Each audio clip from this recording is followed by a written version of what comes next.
The Murder Shelf Book Club contains disturbing content related to real-life crimes. Listener discretion is advised.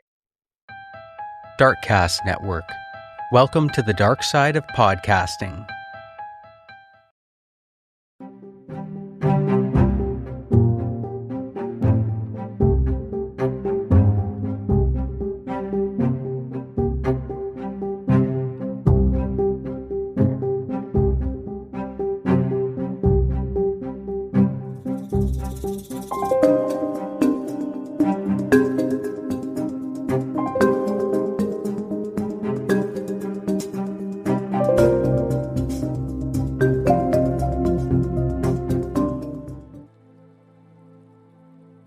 Welcome to the Murder Shelf Book Club podcast. I am your host, Jill. So I hope by now you have listened to my trilogy on the Caregiver's Game, Unraveling Financial Deceit in the Shadows of Dementia by Charles E. Wallace Jr., who we now know is called Chip by everybody. It's always special when the people who actually experience these cases are able to speak to us about them. Well, as I mentioned in the opening episode, Chip has enjoyed a successful career in financial technology, banking, and healthcare. He is married with 2 daughters and 2 grandchildren. He enjoys writing, now he does anyway, and coaching youth sports. The Caregiver's Game, it is his first book. And through these awful experiences, Chip has become an expert on elder abuse and exploitation, and he absolutely believes that others can benefit from his insights. And again, there's a whole chapter in his book where he makes some very concrete, worthwhile suggestions for what you can do to protect your loved ones, and so this doesn't happen to you. Writing about his mother's case, it actually was a healing process for him. And I think he has inadvertently stumbled on a real need that exists in our society. And he's brought attention to the exploitation of our elders who might have memory or cognitive diseases, which leaves them vulnerable to these people. But listen, enough of me. I would like to welcome Charles Chip E. Wallace Jr. to the Murder Shelf Book Club podcast. Thank you. I'm so glad that you're here with me. Thank you a million times over for allowing me to feature your book. I can't tell you how much I appreciate it. Oh, sure. No, it's one of those things that was like, oh, well, her platform sounds kind of interesting. Let's see if that would work. And I was glad I got your attention. Yeah, it absolutely did. I just read it and I was so outraged. And I didn't think there's enough conversation happening about the exploitation of the elderly period, but certainly the exploitation of the most vulnerable, those with dementia and Alzheimer's. Mm-hmm. Yeah, no, it's something that I had never thought of myself as a writer. You know, I joked, told me 5 years ago that I was going to write a book and I was going to start getting some national attention on it. I would have said, yeah, can I have some of those drugs too? Because those sound pretty good. And I've never been a writer historically. It's not been my strength. But it was one of those things that the more I kept gathering, and I was gathering in preparation for potentially depositions, because we were I knew originally, or right away, we were going to contest the will. And I wanted to make sure, because it occurred over about a 4-year period, that I could keep up with what had gone on and I could pull it up. And then since my day job as project manager, I'm used to spreadsheets. And so that's what I did. And so I just kept on writing and filling it out. And the more I filled out, the bigger it got. And in some cases, the crazier it got. And I was like, oh, this is a book. I've seen this on, Lifetime or whatever. And I was like, okay, we'll just keep going and see what happens. And I got to the point, I was like, okay, we're going to write a book. And so I started looking around to see who could, help me with it. But I thought there was a place for it. I kind of did my own marketing research as far as looking around online and asking people in different, works of life, what do you think of this story? Let me tell you a little this, that. And I got everybody's attention.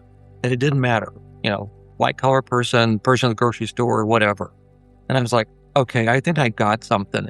And it's not told this way in any other platform that I've come across. Because it's usually an attorney, a financial planner, and they'll write a book that says, make sure you do this. Make sure you write a, will, make sure you do X, Y, and Z. And I was like, but nobody ever does kind of the nuts and bolts of what happens kind of day to day. What do you do when this issue comes up? How do you address it? And then factor in 700-mile distance. And then Yes. what do you do? And so that all of those pieces kind of said, I think there's a place for this. And that's kind of where I went.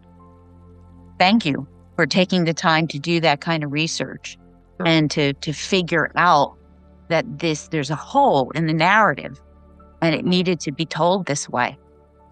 Because, you start reading along and, I'm with you on that ride, I guess, because you're wondering, wait a minute, what they did? What did she say? And I'm right with you saying the same thing. Like, wait, how did she get there? Why did that happen? It was just organic the way it was unfolding. You did a great job with that. Thank you. And I do want to tell you, I am getting a lot of response. The second episode just went out. Right. When we're recording this. By the time this goes out to the world, the trilogy will be complete. So I'm just not that fast. But the first episode came out.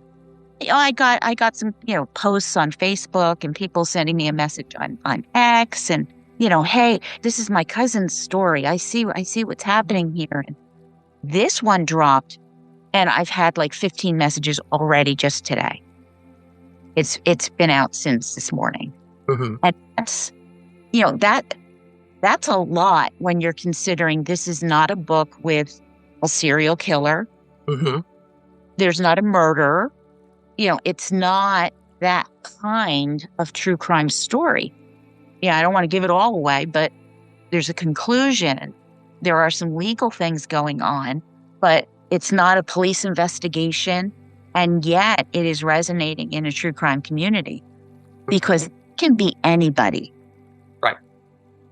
Right. And it was interesting when I first published it back in December. I have an aunt who's in her 80s and I don't see her too often. She lives down a couple states away. And she goes, I got scammed. And I was like, really? Because she goes, because she's not somebody you would think of that got scammed. And she said, yeah, I had this and this. And I realized, oh no.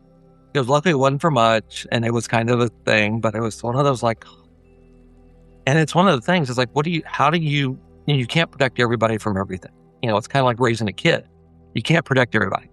And so there's certain aspects that you go, wait a minute, you're going to do what? And I kind of get into it in the book a little bit because my goal of the book was to do it as a kind of a thriller narrative, not this happened, or better make sure you do this.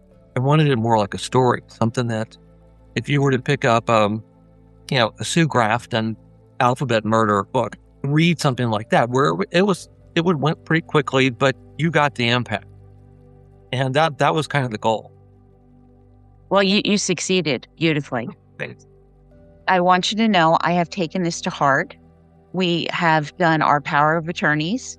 We've gotten new wills together, specifying exactly what has what, who has what.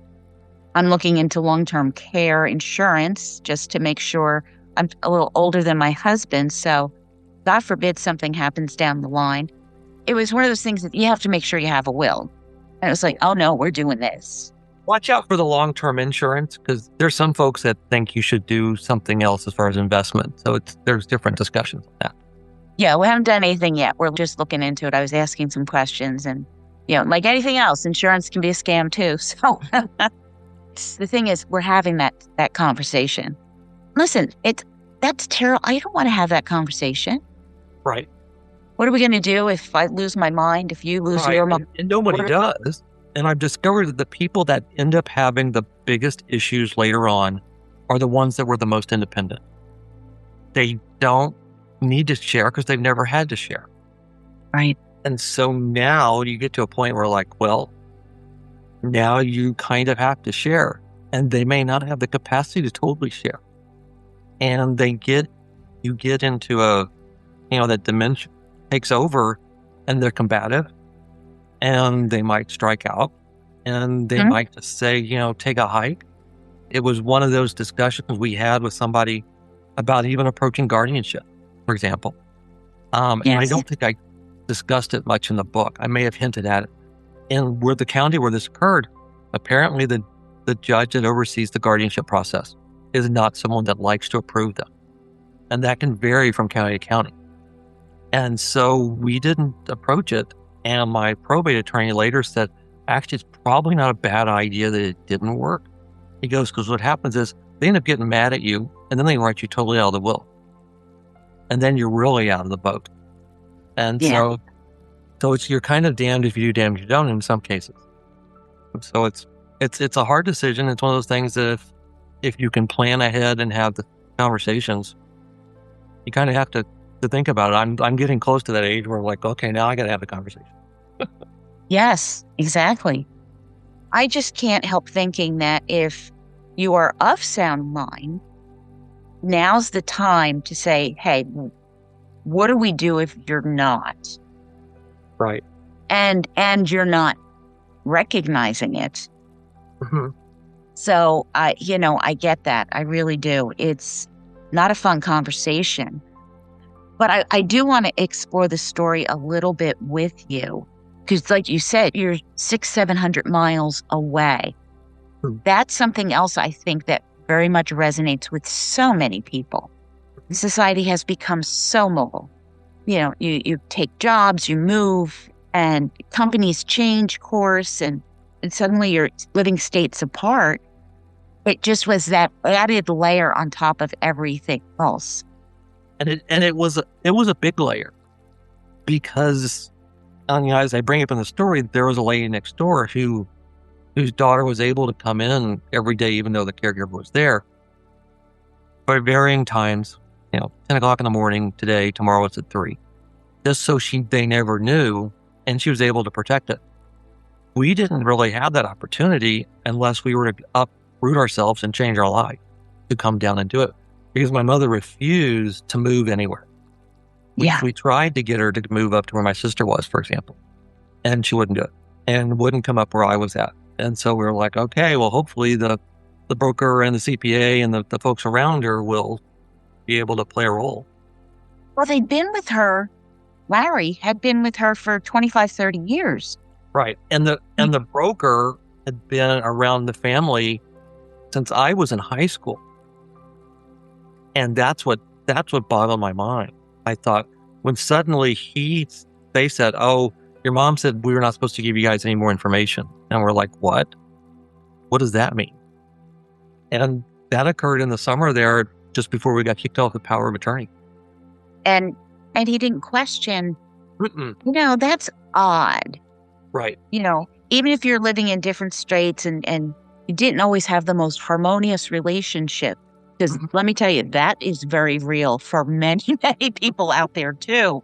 The go Brady Bunch, but the truth of the matter is that there's frictions in families, and there's a lot of this push-pull go on. That's another reason I think the story resonates so much. But nobody stopped to question, wait, why would she want us to do that? Yeah, we always took it as, well, my mother hadn't shared a lot historically, so it wasn't totally out of the realm for her.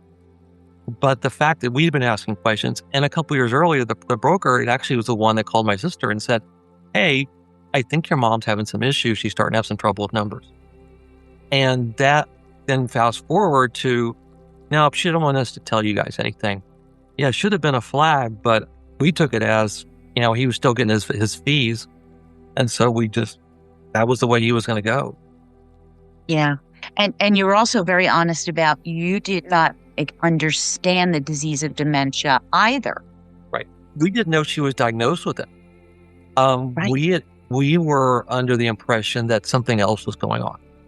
A little bit of age. She was close to 80. She was showing, when I had seen her, the beginning of the story is in kind of basically 2018. I had seen her, she was starting to show some of the handshake, Parkinson's kind of signs. So dementia was never a concept in my head. And I had no background of being exposed to it. And from the forensic report that I received later, there are a lot of folks that have dementia that have what they kind of call social dementia. And they can handle a conversation for 10 minutes, maybe 15. But if you spend an hour or two, you know it's going to happen. And I can't remember if I put in the book. I don't think I did. I asked the broker to take the CPA and her out to lunch, and don't let her order soup. And I said, her hands are right. I said, you guys need to see her. And he turned around and told her that conversation. And I discovered it because I talked to my mother a week later or so. And the first thing she says is, what do you mean telling him I don't like soup? I was like, that's not what that meant. And I didn't say that. And from then I was like, oh, hopefully everything, legally is in place is going to help protect us. And the people around will at least kind of watch in case anything, what I would call stupid, happened. And it didn't. No, I've never seen it. Such a lack of didn't. Is didn't. It was just amazing to me. Right. Now, Esmeralda. Mm-hmm. She's no dummy. Right. She's very conniving, very manipulative, and you unfold her modus operandi beautifully when you start connecting these dots. So you were up against, having no idea, of course, a really master con woman. Yeah, I called her a professional. Yeah. I told her a professional. I said she was clever, she wasn't smart, but she There was you go. enough that she was able to manipulate and groom, basically, the people around her. And it didn't matter their walk of life. She did it to them. And she was good. And I don't believe she knew all that she was doing. I believe she was getting help from people, but I don't know what that extent was. I know she had her daughters helping her some. Yeah, no, she was good. And I was, concerned the first time I met her when she was, I met her that first day and I looked in the fridge and saw all the food and she said, oh, well, your mom doesn't like to eat the same thing over and over. And I was like, goes to Whole Foods for lunch 4 times a week and eat the salad bar. I said, yeah, that's not a big deal. So, but what was I going to do? Again, I wasn't there. And so all I could do was get receipts. And my mother sat there quietly, which is something she would never have done a few years earlier. Yeah, that struck me as strange too. But you're right. You also have to pick and choose your battles. Right. I mean, there's food in your mother's refrigerator. Oh no, you can't have that much food in that. Right. You sound like a crazy person. It's like, why would you care? The woman's being fed. Isn't that the point? You wanted her to hire a cook. Mm-hmm. So you have to pick and choose your battles, but you trusted your gut. I always talk about that on this podcast, that you have to trust your gut. Even if you can't articulate what is the cause, you knew something's not right here. Right. But I didn't think it would snowball to the level. I thought, oh, she'll overspend more. Maybe she's, scamming a few bucks off for herself or her family a little bit. But I didn't see the extent, unfortunately, because they wouldn't share until after she had passed and we were in probate and I had to go through discovery to get statements. And so, I was 6 months after my mother passed before I really got into the depth of some of it. Wow. It's just absolutely staggering. And for anybody who has not listened to the whole thing, the Caregiver's game, COVID, there's another layer that you're talking about, because even if you wanted to move, I don't think you could have done it. I mean, even if you said, this is it, she can't be there alone. How? It's lockdown. I mean.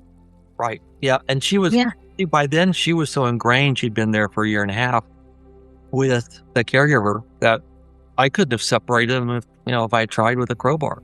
It wouldn't have happened. So she wouldn't have moved.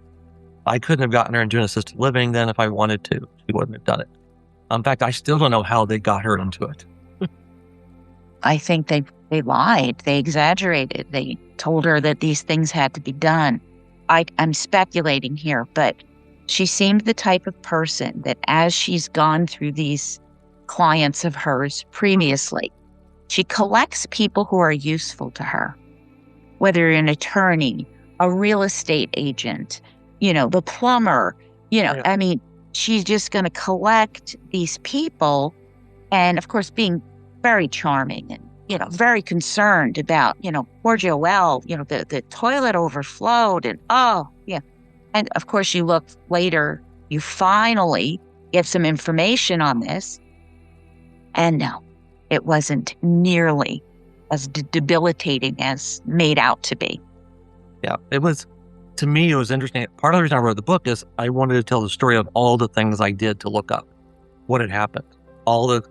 Whether it was pretending to be my mother online to get receipts, to walking into a Sam's to get receipts off of stuff that the lady had bought and discovering that she was using my mother's credit card on her membership and things like that. So that was part of where I wanted to focus it was you won't believe all the things that this woman did to go through stuff. And then you have a conversation with her and you go, I can't believe this woman would do that. And so that was part of the front of me going, it possibly can't get that bad. And then afterwards, watching the role of my sister and myself flip, where she was like, we need to protect herself. Afterwards, I kept telling her, you won't believe what else I found. And oh, it can't be this bad. Oh no, there's more. Oh no, there's more. And so it just was one of those things that was it was an interesting experience to go through. I thought you were ingenious. You looked up information on things it would never have crossed my mind. And FOIA requests for where were the garage sales? I mean, that's what they required. Would have crossed my mind. Yeah, no, it was when I discovered the garage sale signs were being bought. And the timing of such, I was like, oh, I don't believe this. And so I contacted the town where she lived. And they said, yeah, we post the last week's online, but anything further, we've got a form online and basically it's FOIA to request. And I did it. And I was amazed how fast they actually got it back to me. And every one of those dates landed with dates on which there was property being moved in and out of an apartment or a storage unit. It was you could almost draw a map to it. Yeah, it was crazy. And that you even did the FOIA. I don't know. I mean, you're on a mission. I understand this. You are determined. Part of it was I knew, eventually if we had to, I was going to court. And my goal was her family's not getting any of this money. You've already taken enough. And I had told my sister, and I'd forgotten about it up front. I said, I would rather spend all that money on attorney fees than let her have it.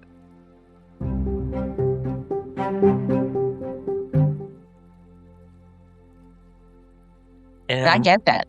So I was basically looking for things that you would want to present if you had to sit in front of a jury pool and said, hey, this happened and this happened. It wasn't something in isolation. This was a planned activity, planned events, and it just kept on going. Yeah, I know when I was working on the episode, I was saying, and there were 2 garage sales held here, and then there were 2 more here, and the poor woman passes away, and lo and behold, look at this! Right after they left town, there's more garage sales. And I was like, all right, how many of you have garage sales and have that many in not even a year? Right. This is absolutely unbelievable to me. Mm-hmm.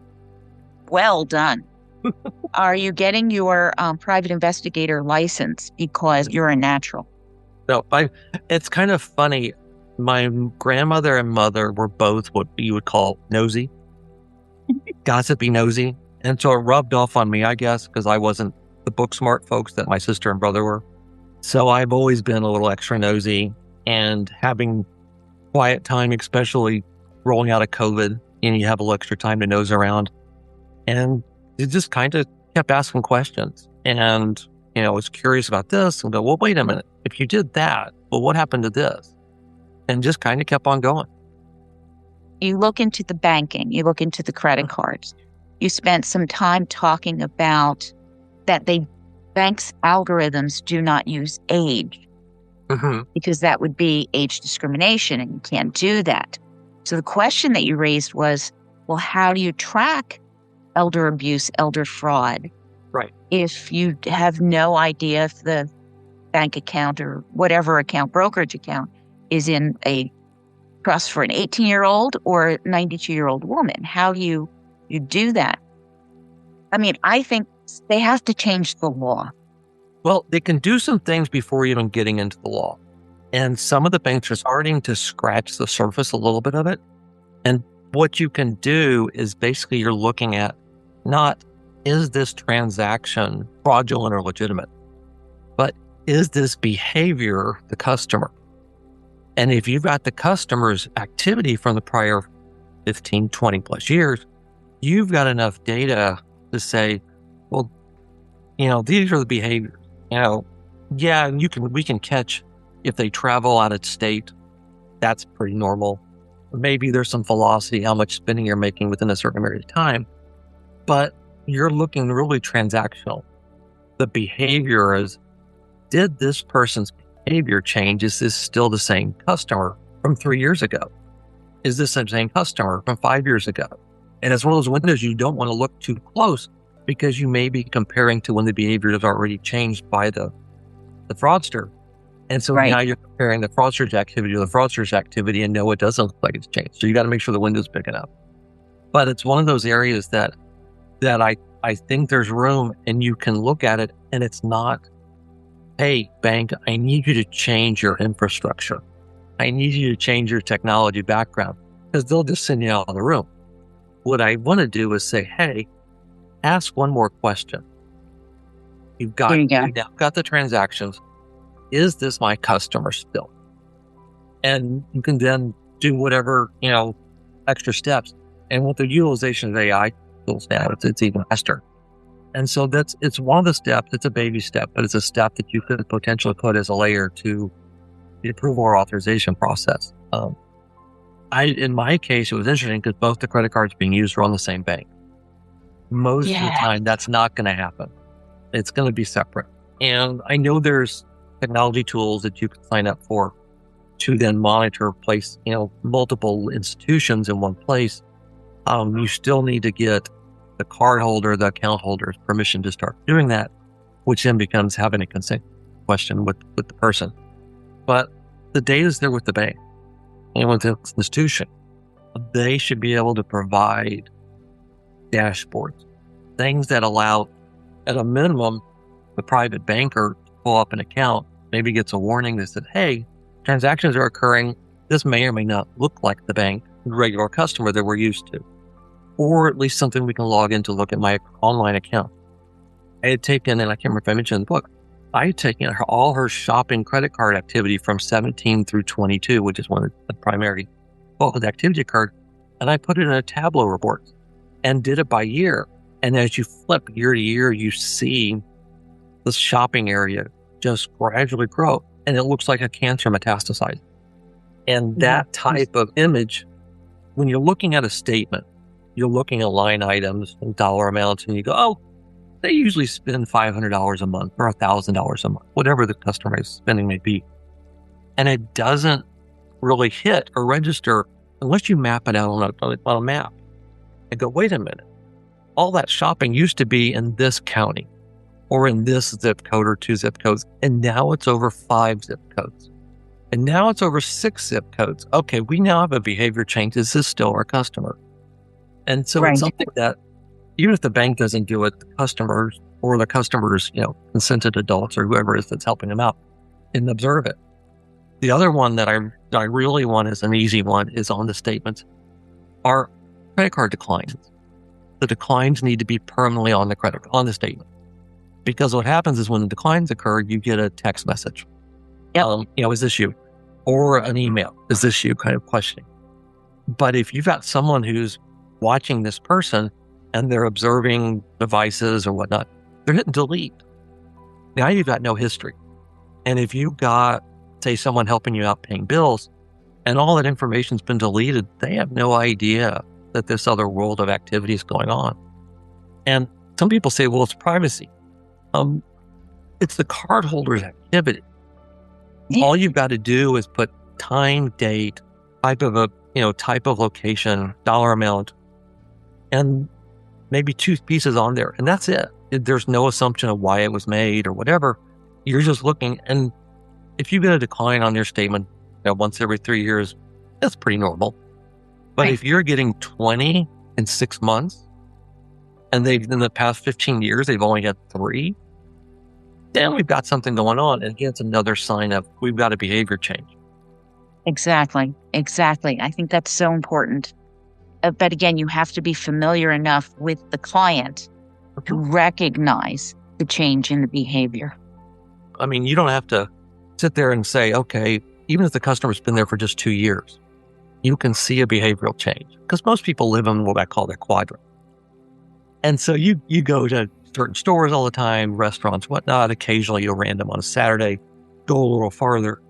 But if you're going a little farther on Monday, Tuesday, Wednesday, and then again on Thursday, Friday next week, and then next week it's the same, something suddenly changed. The question becomes, is this our customer? And now you have something to base it on, have a question to ask. Yeah. To me, it's really important because behavior is observable. Right. That's why it's behavior. So Yeah. you can look into it if you know what you're looking for. Yeah. And if you can find the data. But you found it. Mhm. Every stone, you turned it over. And I give you so much credit for doing that. And do you wonder what you missed? Do I wonder maybe what question I didn't ask? Is something I think I got most of it. The only things I probably could have done more would have required me to physically go to 10, go down there and wander about and do something, walk about basically. And so I kind of drew the line and said, okay, this isn't much information as I can probably gather. I knew that her kids were kind of lazy, and so I knew I could find some stuff online, and I did. So it didn't surprise me, but it was one of those things I don't think I could have found much more unless I'd gotten information earlier, and that wasn't going to happen, unfortunately. No, not the way the circumstances unfolded. Do you have any recourse against Mo, Larry, and Curly? I really don't. The broker and the attorney, they're basically retired or 1 foot retiring. You can go to the reporting agencies, the online, the FINRA.org, and report them. But I don't see anything. Again, in the eyes of the law, I was actually a third party because it was not the power of attorney. Right. And the power of attorney wasn't going to raise questions. And this actually line of topic actually goes into why I sent you that person's name last night. Uh-huh. Because there's a whole industry of folks that are trying to get things changed to help protect the elderly and the vulnerable. They've been working on laws, things like that, guardianships and whatnot. Talked to guy that was a former Treasury agent that used to do what he called door knock with or based on SAR reports. Found out that folks couldn't do things because the laws were such that you were a third party. You didn't have standing. I didn't have standing. And so that's one of the things I actually have met and have been talking to. There's a lady that had a large case there in New York in the early 2000s that had elder abuse committed upon her by her son and an attorney. And her grandson is carrying on the torch basically to try to solve things. And I was introduced to her grandson last week and have started having conversations with him. And he's been approaching the legal path where I was kind of looking through the financial and banking.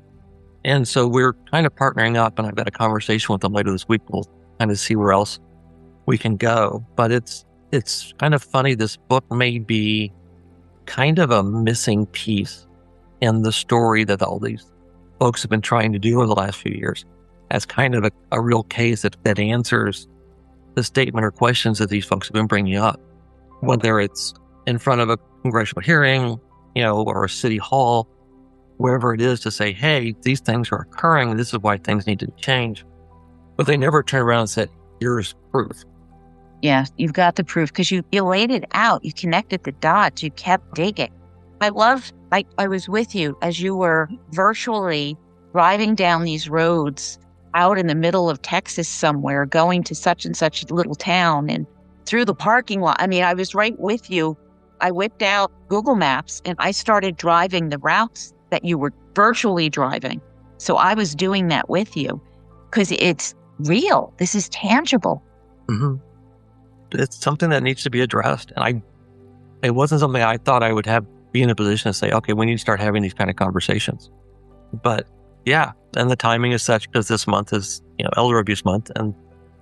And so there's more of these conversations going on. And it's a matter of keeping them going after this month. Yes, exactly. I think it has raised awareness tremendously. This is certainly not something that has been feature in my life. It just has not. And thank God for that. But just what I have learned, reading your book, and I read, a dozen other websites and suggestions and cases that had come up and things. It has really resonated, and I think that's wonderful. And that the idea of you understanding the whole financial aspects of it and teaming up with someone who understands the legalities, that is, to me, genius. Yep. It's kind of funny. I met the lady who was the district attorney for that case in the early 2000s. She runs one of the financial tools that you can use to aggregate accounts. Met her a few months ago. And then when I was doing some other research, stumbled on grandson's name and realized who it was and went back to her and asked for an introduction. She said, "Oh, absolutely." And so we started talking last week, actually. Well, keep talking. I think it's perfect marriage with your skill sets and everything like that. I have to ask you about this because I have gotten questions about this. Sure. Is there any news on Esmeralda's mortality? It's interesting. I haven't found anything out more so that says she, is around or not. I did have a conversation with somebody a couple weeks ago who, while talking to her, had access to LexisNexis and she pulled it up. And so for about 45 minutes, we nosed around and she said she couldn't pull up a sample of her death certificate. Now, I don't know if Texas allows it to be pulled up through Lexis or if it requires another step. So I don't know. But other than that, I don't know. I don't have any other information. I've had a couple folks volunteer to go sit on that little house out in the middle of nowhere. And somebody suggests putting a solar camera on the fence post across the street. So there's some people that are interested. It's been funny. The ones that are more interested are usually female and are the ones that want to go nose around a little more. Mm-hmm. But no, I really haven't. It's far enough away that it would take some effort to go, do a little more nosing. Well, you've spent a lot of time nosing. Yes. I mean, get on with life. You've got right. Grandchildren, how much time, work-life balance. Keep that work-life balance healthy. Yes, Chip, that's what you need to do there. But I had to ask, I think it is very possible that she did fake her death. Mm-hmm. I looked into pseudocide, which is, again, faking your death, and read a number of studies that have been done by insurance companies and whatnot. It does happen. Oftentimes people get caught when there is an investigation and they didn't cover her tracks. But she's pretty darn clever, as we were saying. Yeah, to involve a hospital in that process. When I spoke to somebody who was familiar with the area, he said, if you were to do something like that in an area, that is the right county to do it. Because that county doesn't have real good oversight through the medical examiner's office. Not that she was due to been through the medical examiner's office because she didn't fall into the bucket that they would have done anything. But there's not a lot of oversight. There's not a lot of question asked. I've looked at the copy I have. I mean, I know it's a copy, so I can't tell if there's any markings on it. But I don't know. There's some phone calls, district attorney's office, things like that. Potentially could nose around to see. As the book says, I talked to a couple of folks that can see into other dimensions to possibly get some other answers. And they were 50-50 as far as what the feedback that I got from them. But it was one of those things that, sure, I'll listen. You don't have the smoking gun. Mm-hmm. But again, based on her behavior and what she managed to pull off here and the length of time that she was doing this, your mother is not the first person. You know, you went back to Tracy, the neighbor, and then went back to Esmeralda's previous husband. So she'd been doing this, honing these skills for quite some time. I cannot rule it out and say you're crazy. That's for sure. No, one of the things that really occurred, and I mentioned in the book, is when I was able to get into her Yahoo email account. And I think you mentioned it. I was able to get into it because of her having emails between a physical therapist and the caregiver and Esmeralda talking about my mother, and she wasn't on the medical power of attorney. No. So I took it to my wife, who's a pharmacist, and she goes, "Oh, those are two HIPAA issues." And I was like, "Oh, cool." Went back to my attorney, and it took a few months, but we finally were able to push through to get that. I joked about giving him a list of about 150 search terms to use, because he said they were going to give the account to a company that would do a search for us off a search term. They give us back that way. It was a third party. And Right. so I sent him 150. He says, we can't give him 150. It's going to look like you're fishing. I said, I am fishing. And so what do you think? So we narrowed it down to 20 or so, but that was still when I was shocked that it went all the way back to 2009, because, I was expecting only back to about 2018 when she started working. And 2009 was exactly, within the first 10 emails of seeing her doing this back in 2009 to an older man. Yeah. That again, she has this inappropriate relationship with him, Mm-hmm. gets put on as his power of attorney, takes over his bank account, gets fired for inappropriate behavior. Mm-hmm. And then she's using the inappropriate relationship to basically threaten that we're going to take action against you because you're talking bad about me. Yeah. It was just mind blowing. And that letter that she wrote, it's almost priceless. And I know she didn't write it all, because most of the writings that I found of hers came from somebody else, because she wasn't able to do that. But it was just funny to see that she bragged that she had a relationship with this individual who was supposed to be her client. And I'm like, you don't understand. You're getting fired because they think that, and now you're saying you are. It's like, okay. Yeah, she's a piece of work, that's for sure. Mm-hmm. Yeah. Other than working on changing the law and the banking system, no, you're not. But what's next? As far as this, I've spent a lot of time, I'm going to call it marketing, in the last 6 months, and have made a number of inroads in for connections, multiple podcasts that I'm kind of curious to see where they go. There's some opportunities with some victim organizations that historically I wouldn't have thought I would actually be involved with. But the information I have is actually pretty beneficial to these groups, kind of like our conversation. And so I'm looking at talking to somebody, and they have national conventions and things like that. So we'll see. Who knows? Maybe I'm standing on stage somewhere one day in the next 6 months. But in the meantime, I'm just kind of letting people know, hey, you should be on the lookout.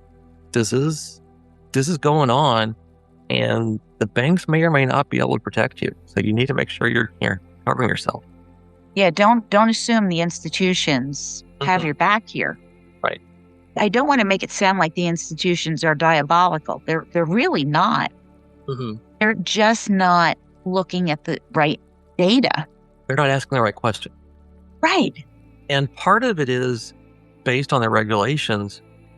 They're only tuned to answering the regulation. And so that leaves them to, well, what's my motivation for resolving this issue, going this route? Unfortunately, I almost need a regulator to come in and say, hey, bank, we need you to do this, this, and this, because there's a gap in the way that you guys are protecting your customer. But until then, it'll be interesting to see if we get there.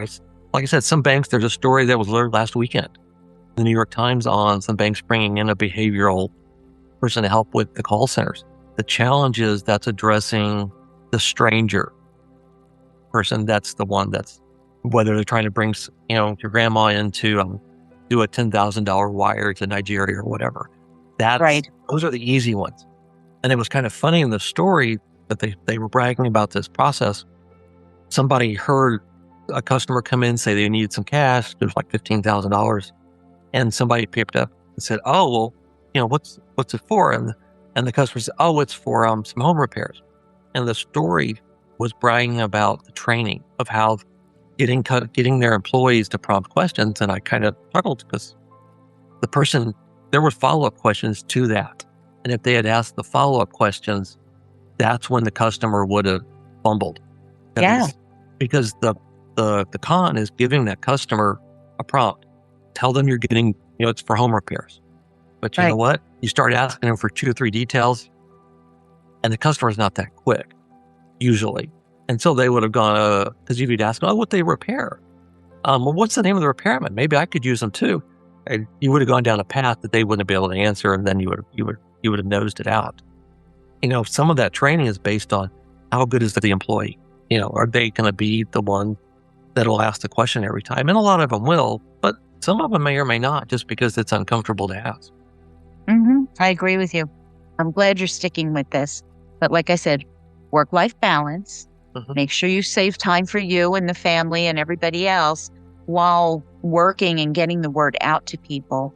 I wish you all the luck in the world. I think something you can rely on is that when people hear about this, they get outraged. Yes.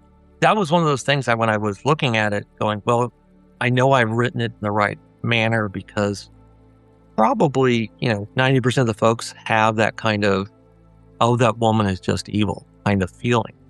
And I've had a couple of feedbacks where someone wrote, "Oh, well, he's not very sympathetic." And I'm like, "You totally missed the point of the book." Right. And so that's fine. It happens. But yeah, most people are feeling that and thinking that. And who knows, maybe it has some legs to go somewhere else. I hope so. I'm going to keep my fingers crossed. Like I said, I'm looking into getting myself in order here, protect myself and my husband and all of this. I hope other people do too. It's so necessary. Well, then, thank you for being on the Murder Shelf Book Club podcast with me. Well, you're welcome. This has been so great talking with you about this.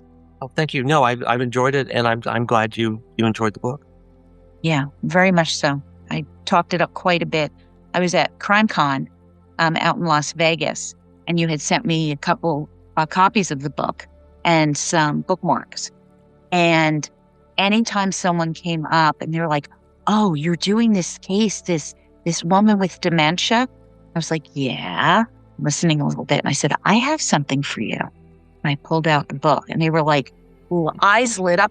"Really? I can have it?" And I'm like, "Absolutely." Yeah. So books went, one on Friday, one on Saturday, and then the note cards or bookmarks went out. People who have heard it become outraged and care. You're in. That is a ground level. You can now work with that. There'll be a lot of support. Absolutely. Yeah, All right, man. Thank you. oh, you're welcome.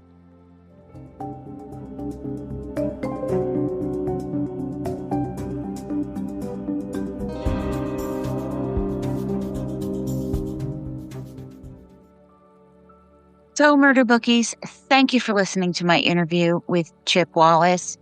What a good, decent man. It sounds very much like writing as his healing process has definitely happened. I'm really excited about his future and possibly making changes that can benefit our loved ones and, like I said, even ourselves. Now, my next book is the meticulously researched true crime book, Killer in the House, 10 Days of Terror in a Pennsylvania Suburb by Catherine Canavan. This is a story of the murder of 6 people living in a Philadelphia suburb, not far from where I reside, but this is back in 1976. It is a tale that many people still remember vividly when the case arises in conversation. They know the dates, they know who was involved, they know the details surrounding the events. And I think to most of us, homecoming is usually associated with normalcy. It's something you do every day. And some of us even associate it with warmth and security. However, when Jack and Peggy Apt and their children and a friend returned home. They had no idea that they were facing an immediate grave danger. Now, Catherine Canavan was a young reporter in 1976, so her unique perspective on the crime and the investigation adds so much depth to the story, which spans 50 years. She ensures that her readers understand who these victims were, how they lived their lives, and the dynamic that was so abruptly ended. I think it's an amazing book, and the first episode on Killer in the House, 10 Days of Terror in a Pennsylvania Suburb, will be out soon. Thank you for listening. I truly appreciate you joining me on this journey. I am foreseeing a summer of reading, recording, and producing the best trilogies on the best true crime books for you to enjoy. And if you do, please share it and leave a positive 5-star review. My sources, photographs, recipe, drink information are on my blog at www.murdershelfbookclub.com, May 2026. You can contact me at jill@murdershelfbookclub.com or connect with me on X, Facebook, Instagram, and YouTube. And additionally, you can join my Patreon for $2 a month or $4 a month if you love me, and help me choose the next book that I'll feature. And I am doing my serial killer case studies. So my next episode will be out shortly. I see you as you hear me.